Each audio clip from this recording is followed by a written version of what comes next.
4-on-1 review show. I am Marc Brown. Hello, everybody. And today, crazy things are going right now with the whole talk about the Miss Universe pageant and Kaci Fennell's placement. We did say we are going to be off this week, but boy, too hot for the topic too hot. I will have to talk about it this week. So we're going to get into that.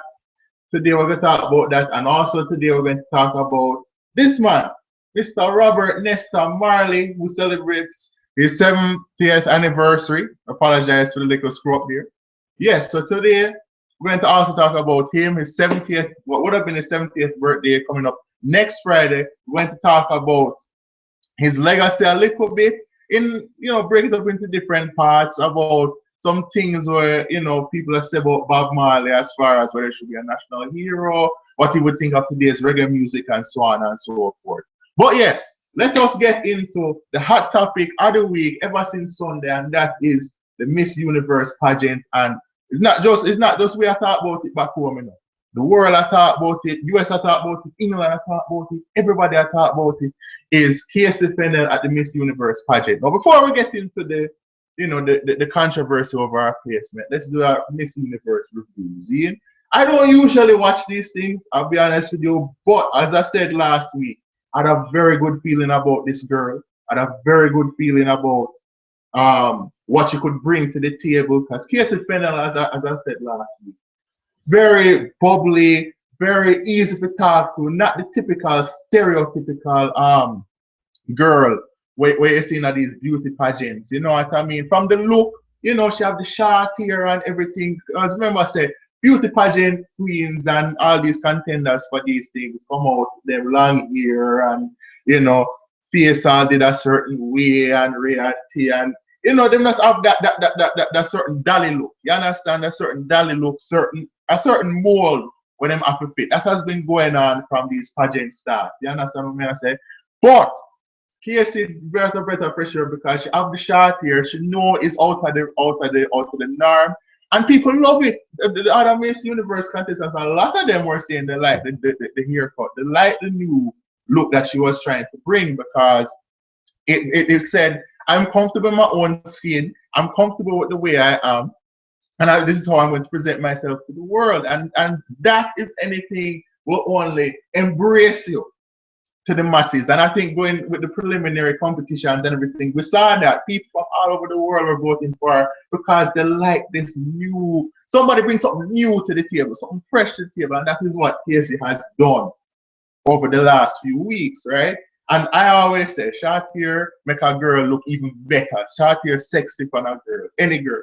I'm tell you, because it accentuates, it make the face come out more, the curves come out more, everything just show up more, and people more attracted to that because we're seeing more of you, right? So anyway, so the show come out now. Sunday night. Everybody are tuning in. Halfway ram like how them did ram for Tessa and like how them ram for Olympics and them thing there. So big support for Kaci. Everybody really felt the momentum that this girl maybe could bring it home with the first Jamaican Miss Universe.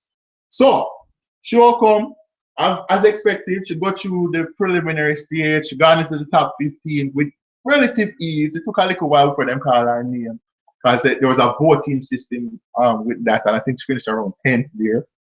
But she come out, she basically, ready and raring to go. And the first part of the show is the swimsuit competition. No, you really want to set a tone with these things. You have to come out fierce, you have to come out confident, you have to have that look there, like you're ready to seize the moment. When my girl walk out in another bikini, that light colored bikini there, and come out and take off the thing, and not lie, people.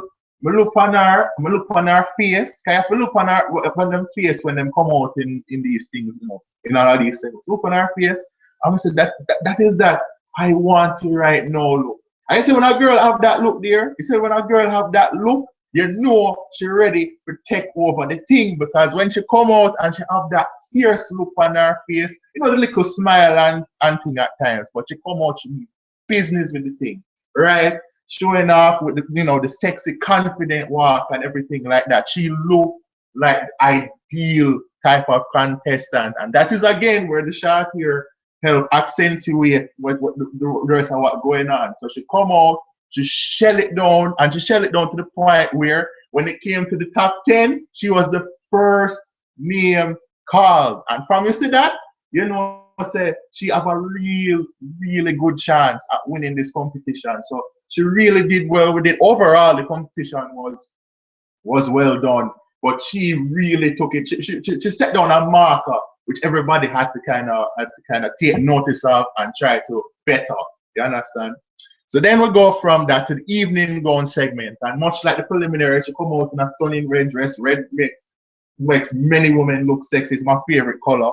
You understand? So she come out in the red dress and thing, you know, the same confident walk, you know, the hand on her hip and them thing there, looking like a kind of a vintage feel to her in that round. And she came up very confident. I like Colombia a lot in that round.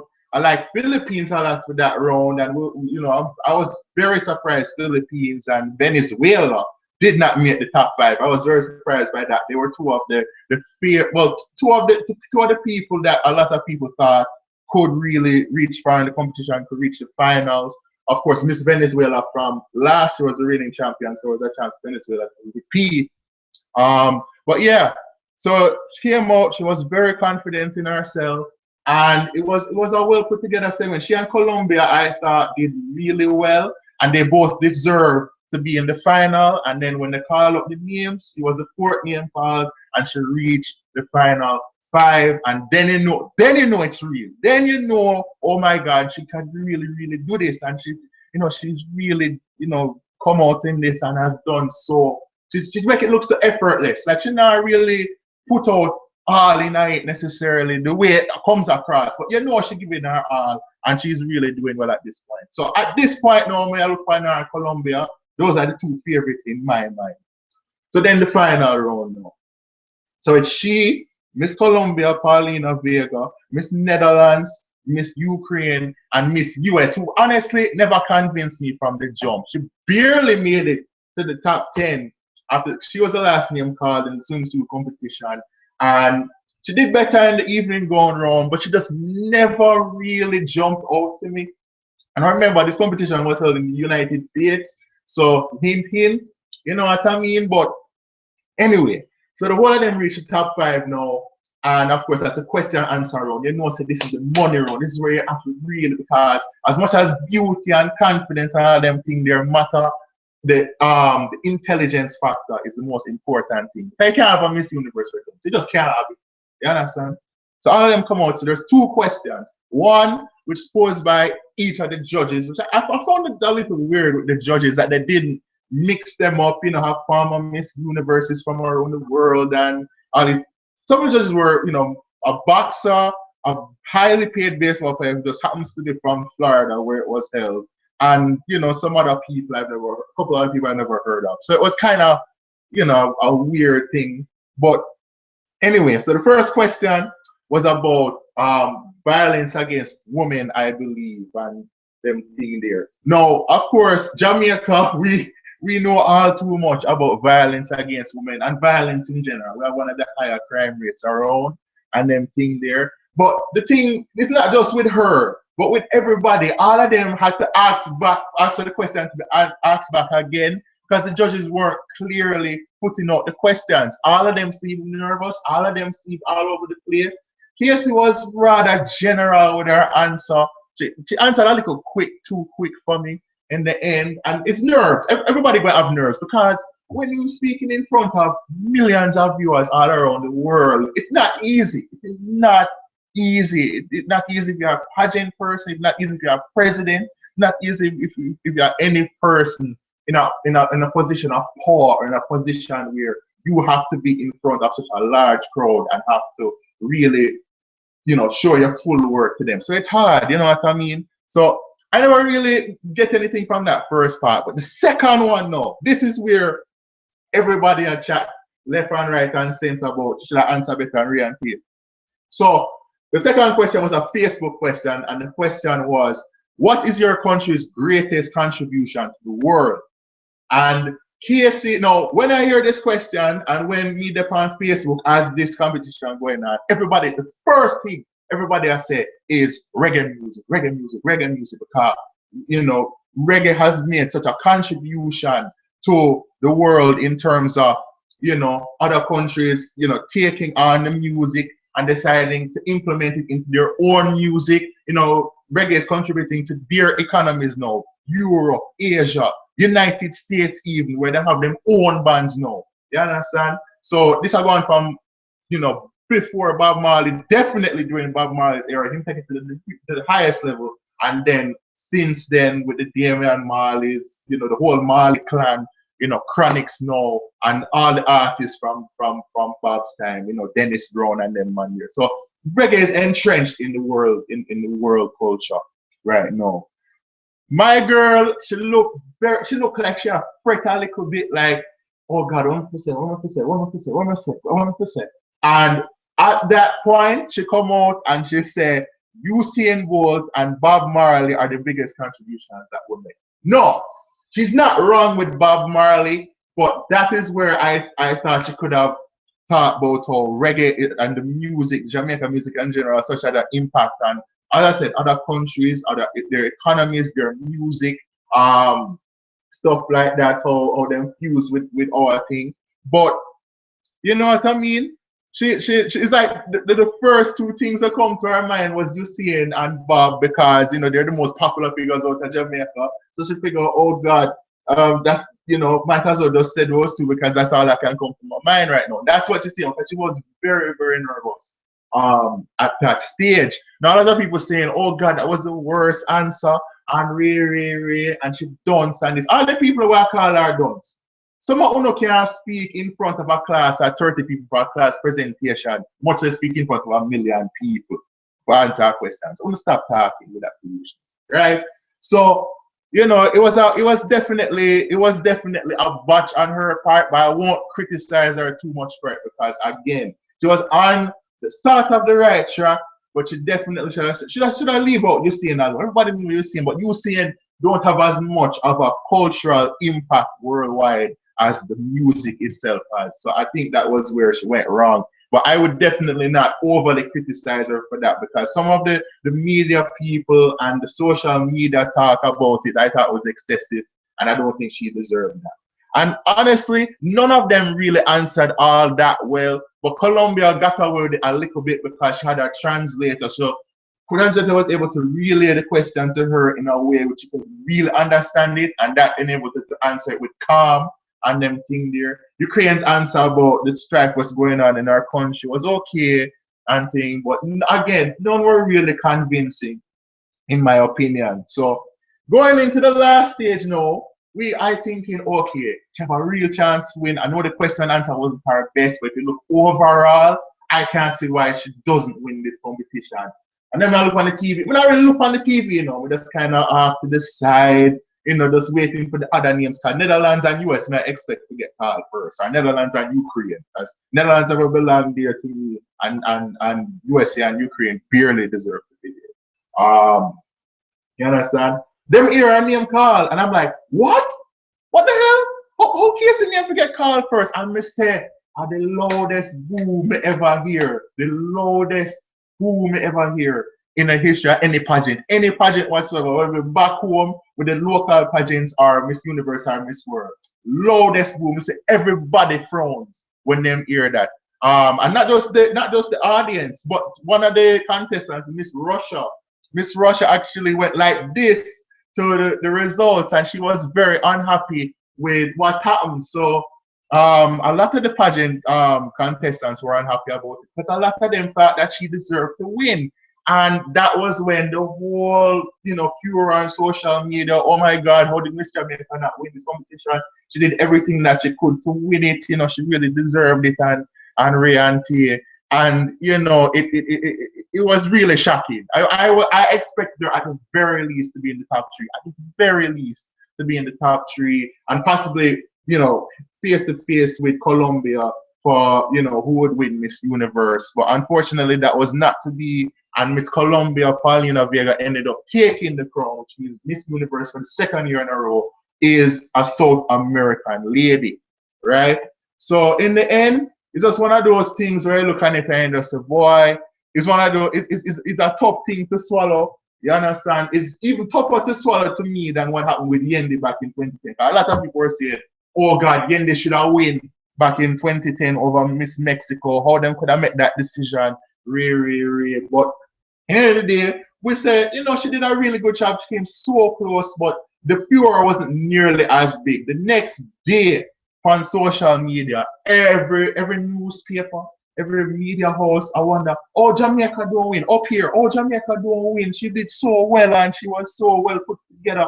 She brought this different aura to the competition, which we haven't seen before. And I thought she did enough overall to win. And the question and answer thing was unfairly used against her.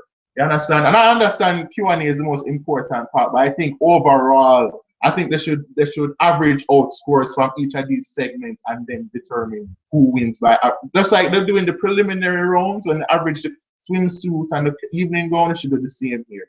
But it was very disappointing. But credit to Kaci Fennell afterwards. She was very, very humble about the thing. There was a picture which came out, a video and a picture which came out after the fact, in which half of the competitors were with Miss Colombia, the winner of pageant, and half were with Kaci, who they thought should have won it. And that was a very interesting scene because usually pageant contestants aren't that outward about their support for a particular contestant as far as who shouldn't have. But it was good to see actually that a lot of people thought she should have won. But credit to Kaci, she was very classy. She said, you know what? I tried my best. I gave my effort to the team. That's what she said when she reached back to Jamaica on Monday. And she also said in a snippet of answer, she did not expect the pageant people to come, her fellow contestants or competitors come over and, hold her up in the air and, celebrate as if she had won. And that showed you how much support she has worldwide, despite not winning the competition. But she's handled it very well. She's very, very, she's in good spirit. She gave it her all. She definitely can say that she's proud of her efforts. We are proud of her. And, she definitely has a bright future ahead of her. Likely in media, I could see her doing media. I could see her opening her own chain of restaurants because she's a big foodie and she loves to cook. And there's a lot of things that could go on. But all the media attention which she'll get right now, I think she should capitalize on it from BET to E, Us Magazine, a lot of different publications, want to talk to this girl or have talked to this girl. And, she just has this aura, this essence that people just love. And it's because she's different. She's willing to be daring. She's willing to be risky. And we like that. And everybody likes that. And I think we have to really commend her for the effort that she put on that stage. I mean, maybe it wasn't meant to be. It's hard to win a pageant in the US if you're not Miss USA. Let's just be honest with that one. But I thought she was fantastic. And I thought that, definitely she deserved to win or at least place in the top two. But big up Kaci, great effort. I have to clap her up on that one day. And make this be the jump start of a great career for you. Really rooting for you. You understand? So big up Kaci. So the other big thing that's coming up is Bob Marley's birthday. Now next week Friday for the 70th anniversary of the legend, the greatest artist in my opinion in history. Some will say I'm biased, but I'm not. I just think he was such a phenomenal artist. But Bob Marley's 70th anniversary is next week. Of course, he was born on February 6, 1945, so that's where it all comes in. And there's a few things more addressed. Now, there's a bunch of celebrations going around and ranting about him.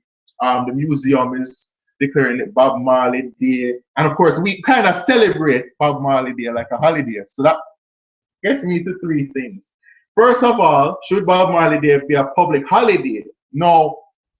Usually you don't give public holidays for big time musicians or celebrity figures, but I'm not lying to you. We kind of treat it already like a holiday, and I think I wouldn't mind if it was a public holiday. Now someone said, oh, we don't need no more public holidays, just another day where money is being taken out of our pockets and royalty and all of this stuff. But I think personally speaking, why not do it? Why not have the greatest musician, the man who put us on the map on all fronts. I mean, people never really hear about Jamaica, properly until Bob Marley come on the scene. You understand? So I think why not? Why not make it a public holiday? Why not make it something not just celebrate his work, but celebrate reggae music? Because if it was not for him, reggae music would not be as popular worldwide, as I said earlier.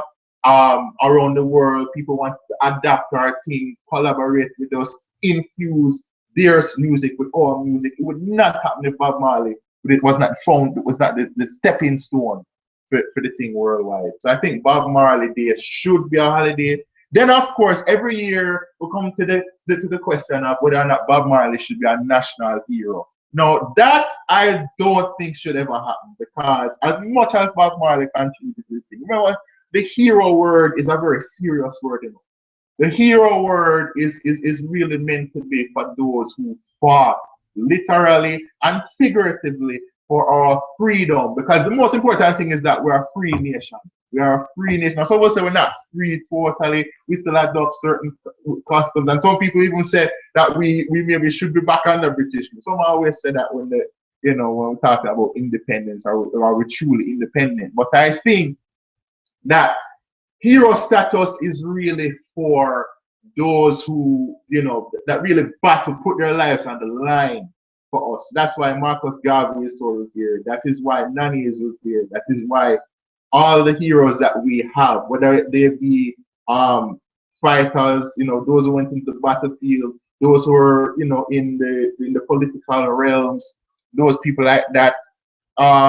At the end of the day, they put a bigger price on the line for freedom than Bob Marley did. And as much as Bob Marley is revered, and as much as he is celebrated as one of our greatest, not our greatest product, I don't think that you should put a national hero status beside him. They've made they've advocated for Peter Tosh to be one as well. But I don't think you can make a musician a national hero, because the word hero takes on a very different connotations. I don't think that should be ever given to him. But he's an icon. I mean, he's still very fondly remembered. So he doesn't necessarily need national hero status to be revered in that way.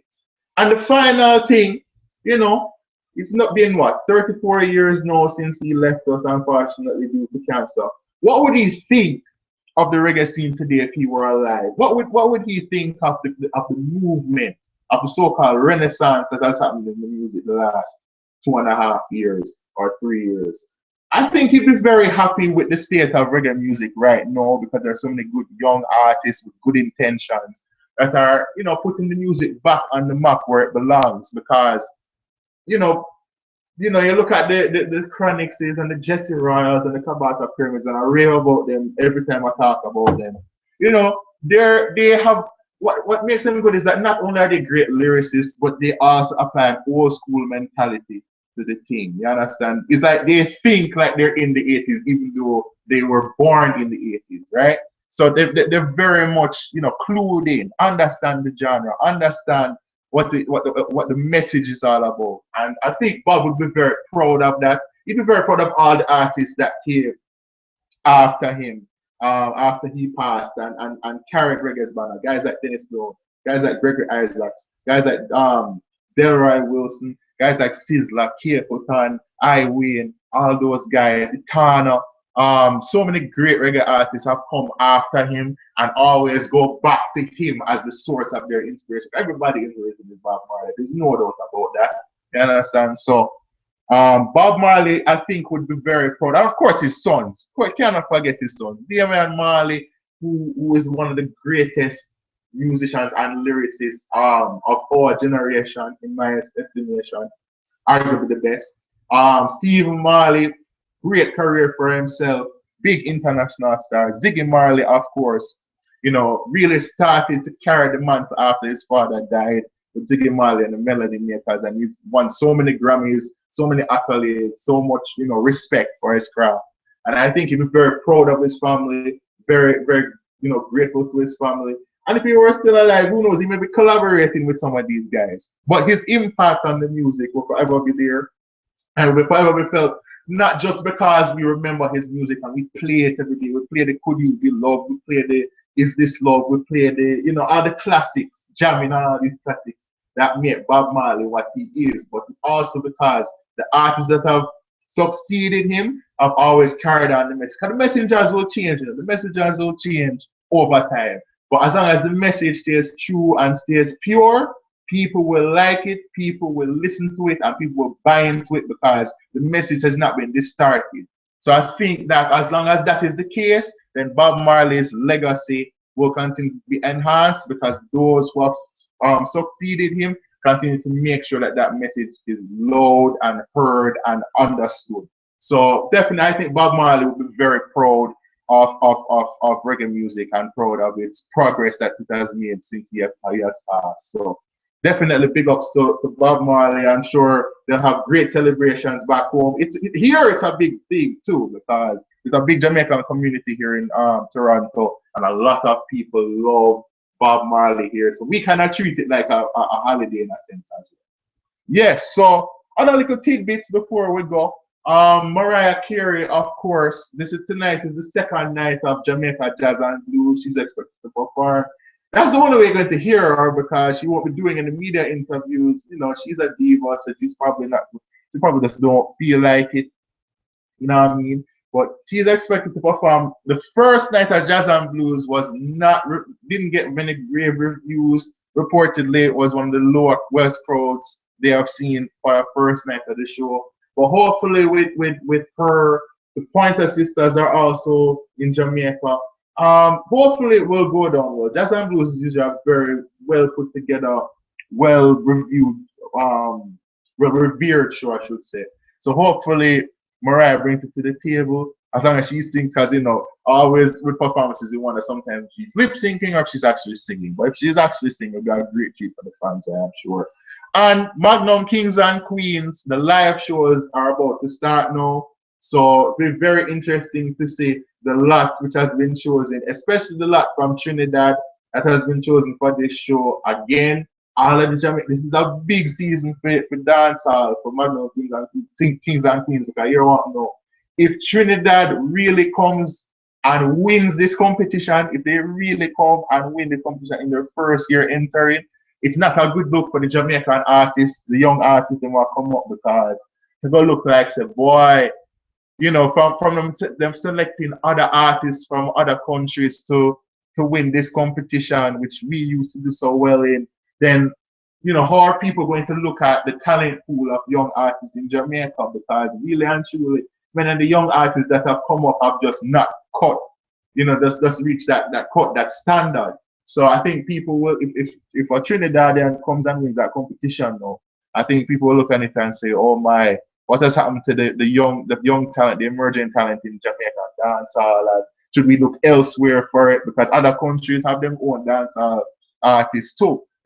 People complain about other countries taking away reggae music from we. The same thing with dancehall. You understand? It's the same thing with dancehall. So we have to make our stamp on this thing and really show the people that there's still, because again, Magnum Kings and Queens, you really hear about any of the winners. So I hope that whoever wins this competition, especially if it's from Jamaica, makes great use of it and takes it to another level. So we're really hoping for the best for them.